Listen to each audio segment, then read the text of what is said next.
নাটকের শিল্পী ওদের তো বিনা পয়সায় দেখা যায়। এখন নাটকের শিল্পী দিয়ে কেন মুভি মেক হচ্ছে? আমরা সিনেমাতে অভিনয় করেছি, তখন দেখেছি যে নাটকের শিল্পী কলাকুশলী দিয়ে ছবি মেক করলে ছবি চলতো না। মানে জনগণ কিংবা অডিয়েন্স তারা ফিল করতো যে নাটকের শিল্পী ওদের তো বিনা পয়সায় দেখা যায়। তো এখন বিষয়টি সেরকম না। এটারও একটা সূক্ষ্ম কারণ আমি বলতে পারি, সেটা হচ্ছে যে নাটকের শিল্পীদের এখন এত ডিমান্ড কেন, কিংবা এখন নাটকের শিল্পী দিয়ে কেন মুভি মেক হচ্ছে?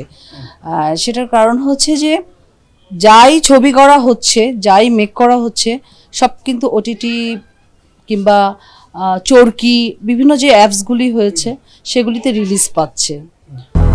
200-র বেশি সার্ভিস ও ফিচারে লেনদেনের সব বিকাশ অ্যাপে সম্ভব। তো সেখানে যারা দর্শক কিংবা অডিয়েন্স, তারা কিন্তু টিভিরই অডিয়েন্স।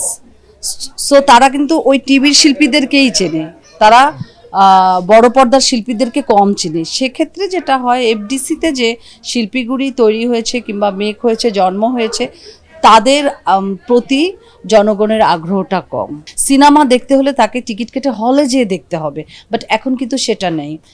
প্রথমে রিলিজ হচ্ছে সিনেমা হলে, তার কিছুদিন পরে মানে প্রত্যেকটা অডিয়েন্সের হাতে হাতে ছবিগুলি পৌঁছে যাচ্ছে। এটা কিন্তু ভালো দিকও আছে মোবাইলের কল্যাণে।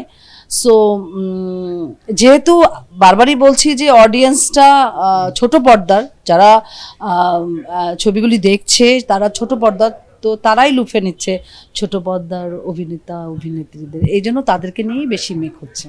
আমরা সিনেমার অভিনেত্রী এবং এখান থেকেই আমাদের জন্ম। সো আমার একটি বিষয়ে খুব মন খারাপ হয় যে এখানে কেন আর্টিস্ট তৈরি হয় না, নতুন আর্টিস্ট কেন তৈরি হয় না, নতুন অভিনেতা কেন তৈরি হয় না, প্রযোজকরা কেন, আগে যেরকম প্রচুর প্রযোজক আসতো, ঘর তৈরি হইতো, মুভি তৈরি হইতো, এখন কেন সেটা হয় না? এটা কি দায়ভার আমাদের, নাকি পরিচালকদের, নাকি প্রযোজকদের, নাকি নতুন ছেলে মেয়েদের?